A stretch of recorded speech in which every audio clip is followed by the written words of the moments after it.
झिंझिण्यांपासून त्वरित आराम मिळवा सेन्सोडाइन रॅपिड रिलीफ बरोबर.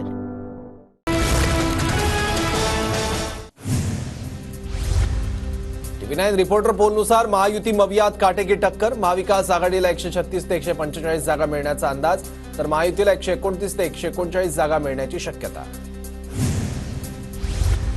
TV9 रिपोर्ट पोलनुसार भाजप 81 जागांसह सर्वात मोठा पक्ष, काँग्रेस 50 जागांसह दुसऱ्या क्रमांकाचा पक्ष होण्याची शक्यता, तर शिवसेना ठाकरे गटाला 44 जागांसह तिसरा क्रमांक.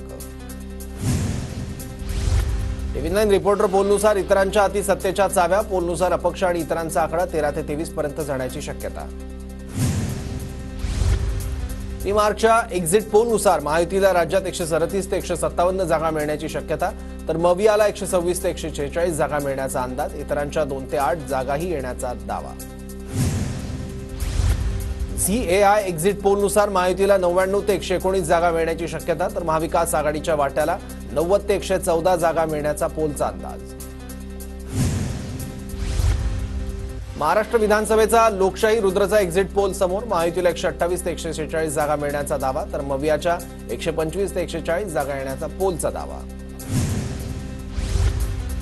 महाराष्ट्रात 65.2% मतदानाची नोंद. राज्यातील 4136 उमेदवारांचं भवितव्य मतपेटीत कैद. 23 नोव्हेंबरला महाराष्ट्राचा महानिकाल लागणार. कोल्हापूर जिल्ह्यात सर्वाधिक 76.25% मतदान, तर मुंबई शहरमध्ये सर्वात कमी 52.7% मतदान. 23 तारखेच्या महानिकालाकडे संपूर्ण राज्याचं लक्ष. मतदानाची टक्केवारी वाढते तेव्हा भाजपला फायदा होतो, त्यामुळे महायुतीलाही फायदा होईल, देवेंद्र फडणवीसांना विश्वास. एक्झिट पोल काही असू द्या, जनतेनं उठाव केलाय. राज्यात महाविकास आघाडीचा विजय निश्चित. ठाकरे गटाचे नेते अंबादास दानवेंकडून विश्वास व्यक्त. एक्झिट पोलनुसार राज्यात 100% महायुतीचं सरकार येणार. राष्ट्रवादीचे नेते छगन भुजबळांकडून विश्वास व्यक्त. देवेंद्र फडणवीसांची संघ मुख्यालयात सरसंघचालक मोहन भागवत यांच्यासोबत बैठक. महाराष्ट्र विधानसभेच्या पार्श्वभूमीवर 20 मिनिटं चर्चा झाल्याची माहिती. बारामतीच्या मतदान केंद्राबाहेर गोंधळ. घड्याळाच्या कार्यकर्त्यांकडून मतदारांना दमदाटी केली जात असल्याचा शर्मिला पवारांचा आरोप. शर्मिला पवारांचे आरोप दादांत खोटे. आमच्या कार्यकर्त्यांनी धमक्या दिल्या नाहीत. शर्मिला पवारांच्या आरोपांवर अजित पवारांकडून मतदान केंद्राची पाहणी. अजित पवारांनी आरोप फेटाळले. पोलिंग एजंट नसताना शर्मिला पवार मतदान केंद्रात कशा जाऊ शकतात? दादा गटाचा शर्मिला पवारांच्या मतदान केंद्रात जाण्यावर आक्षेप. अजित पवारच मुख्यमंत्री होणार, दादाच किंगमेकर ठरणार, जय पवार यांच्याकडून विश्वास व्यक्त. हा सर्व आकड्यांचा खेळ. अजितदादा मुख्यमंत्री होतील का या प्रश्नावर सुनेत्रा पवारांचं वक्तव्य. बारामती शरद पवार गटाचे उमेदवार युगेंद्र पवारांनी मतदान केलं. बारामतीकरांचा शरद पवारांवर विश्वास. मतदार नक्कीच आशीर्वाद देतील, युगेंद्र पवारांचा विश्वास. मध्य नागपुरात ईव्हीएम मशीन नेणारी गाडी फोडली. अज्ञातांकडून ईव्हीएम मशीन नेणाऱ्या गाडीवर दगडफेक. बडकस चौकात कार्यकर्ते जमा झाले. राम शिंदेंकडून पैशांचं वाटप होत असल्याचा रोहित पवारांकडून ट्विट करत आरोप. राम शिंदेंच्या नातेवाईकाकडे 5 ते 8 लाख मिळाल्या असून कर्जतच्या लकी हॉटेलमधून पैसे वाटपाचा आरोप. रोहित पवारांकडून कारवाईची मागणी. सीबीआयकडून बिटकॉइन प्रकरणाचा तपास सुरू. बिटकॉइन प्रकरणात गौरव मेहताला सीबीआयकडून समन्स जारी. अजित पवार काहीही बोलतील पण तो आवाज माझा नाही. कालच खोट्या ऑडिओ क्लिपची सायबर क्राईमकडे तक्रार केली. सुधांशु त्रिवेदींनी केलेले आरोप सुप्रिया सुळेंनी फेटाळले. समोरासमोर चर्चा करण्यास तयार असल्याचंही सुळेंचं स्पष्टीकरण. बिटकॉइनबाबत ऑडिओ क्लिपमधील आवाज हा नाना पटोले आणि सुप्रिया सुळेंचाच. अजित पवारांचं वक्तव्य. बिटकॉइन विकून पैशांचा वापर केल्याचा रवींद्रनाथ पाटलांचा आरोप. तुरुंगातून आलेल्या व्यक्तीची नोंद कशाला घ्यायची? बिटकॉइन संदर्भातील सुळेंवरील आरोपावर पवारांचं एका वाक्यात उत्तर. बिटकॉइन संदर्भातील आरोपानंतर पटोलेंनी ऑडिओ क्लिप ऐकवली. व्हायरल ऑडिओ क्लिपमधला आवाज माझा नाही, पटोलेंचं स्पष्टीकरण.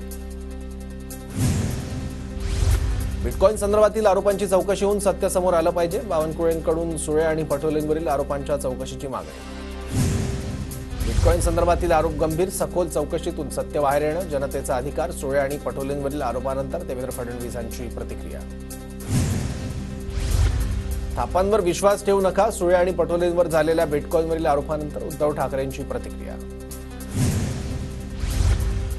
कथित बिटकॉईन आर्थिक गैरव्यवहार प्रकरणी शिंदे गट आक्रमक. बिटकॉईन प्रकरणाची सखोल चौकशीची शिंदे गटाची मागणी. बिटकॉईन प्रकरणात पटोले आणि सुप्रिया सुळेंवर आरोप. बिटकॉईन संदर्भातील आरोपांची चौकशी होऊन सत्य समोर आलं पाहिजे. बावनकुळेंकडून सुळे आणि पटोलेंवरील आरोपांच्या चौकशीची मागणी. सायन कोळीवाड्यात पोलीस आणि भाजप कार्यकर्त्यांमध्ये शाब्दिक चकमक. प्रसाद लाड आणि प्रवीण दरेकरांची पोलिसांसोबत शाब्दिक चकमक. काँग्रेस कार्यकर्त्यांकडून मतदारांवर प्रभाव टाकल्याचा बीजेपीचा आरोप. राज ठाकरेंच्या नावाने वरळीत शिंदे गटाला पाठिंबा दिल्याचं बनावट पत्र व्हायरल. संदीप देशपांडेंच्या तक्रारीनंतर वरळी पोलिसात गुन्हा दाखल. जळगावात गुलाबराव पाटलांच्या कार्यकर्त्यांकडून ठाकरे गटाच्या पदाधिकाऱ्यांसह कार्यकर्त्यांना मारहाण. कार्यकर्त्यांच्या वाहनाच्या काचा फोडून मारहाण केल्याचा गुलाबराव दरेकरांचा दावा. दिंडोशीचे शिंदे गटाचे उमेदवार संजय निरुपम यांना मुस्लिम समाजानं रोखलं. मुस्लिम समाजाच्या लोकांनी रोखल्यानं निरुपम संतापले. बीडच्या परळीत शरद पवार गटाचे नेते माधव जाधवांना धनंजय मुंडेंकडूनच्या कार्यकर्त्यांकडून मारहाण. घट नांदूर गावात पवार गटाकडून मारहाणीचा निषेध. मतदान केंद्रावर मतदान प्रक्रिया बंद पाडण्याचाही प्रयत्न. बीडच्या परळीतील वोटर मशीन फोडण्याचा प्रकार. धनंजय मुंडेंची निवडणूक विभागाकडे तक्रार. तात्काळ कारवाई करण्याची मुंडेंची मागणी.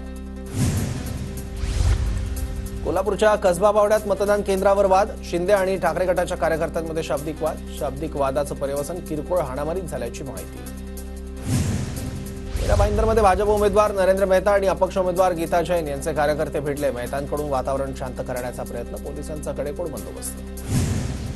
बीडच्या केजमधील वेडा गावात मतदान केंद्राबाहेर 2 गटात तुंबळ हाणामारी. मतदान करण्यावरून हाणामारी झाल्याची प्राथमिक माहिती. मतदान केंद्राबाहेर तणाव. पोलीस बंदोबस्त वाढवला. छत्रपती संभाजीनगर शहरात नारेगाव परिसरात गोंधळ. नारेगाव मतदान केंद्राच्या परिसरात झाला गदारोळ. 2 गटात वाद. पोलिसांनी सौम्य लाठीचार्ज केल्याची माहिती. नांदगावच्या साकोऱ्यात पैसे असलेली गाडी पकडली. अपक्ष उमेदवाराच्या कार्यकर्त्यांनी गाडी अडवली. कार्यकर्त्यांनी गाडीतील नोटाही दाखवल्या.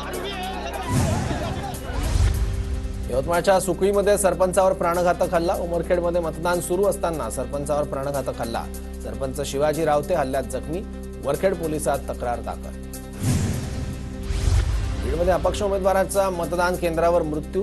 बीड मतदारसंघाचे अपक्ष उमेदवार बाळासाहेब शिंदेंचा मृत्यू. हृदयविकाराच्या झटक्यानं मृत्यू झाल्याची माहिती. साताऱ्याच्या खंडाळ्यात मतदान करतानाच हृदयविकाराचा झटका. बोरवे गावात मतदानकर्त्याचा जागीच मृत्यू. श्याम धायगुडे असं मतदानकर्त्याचं नाव. नांदेडमधील नायगाव मतदारसंघातील मंगनाळीमध्ये रात्री उशिरापर्यंत मतदान सुरू होतं. 2 वेळा कंट्रोल युनिट बंद पडल्यानं मतदान प्रक्रिया बंद पडली होती. पालघरच्या विक्रमगड विधानसभा क्षेत्रातील सूर्यमाळ इथं इंटरनेट स्लो असल्यामुळे रात्री उशिरापर्यंत मतदान झालं. धीम्या मतदान प्रक्रियेमुळे मतदारांना ताटकळत उभं राहावं लागलं.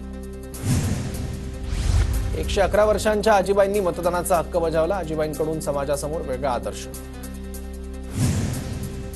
उद्योगपती मुकेश अंबानींनी कुटुंबासह मतदानाचा हक्क बजावला. मुंबईतील मतदान केंद्रावर हजेरी लावत मतदानाचं कर्तव्य पार पडलं.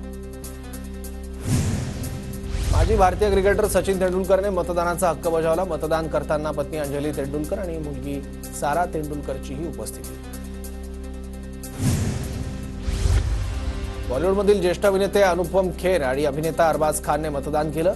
मुंबईतील मतदान केंद्रावर हजेरी लावत मतदानाचा हक्क बजावला.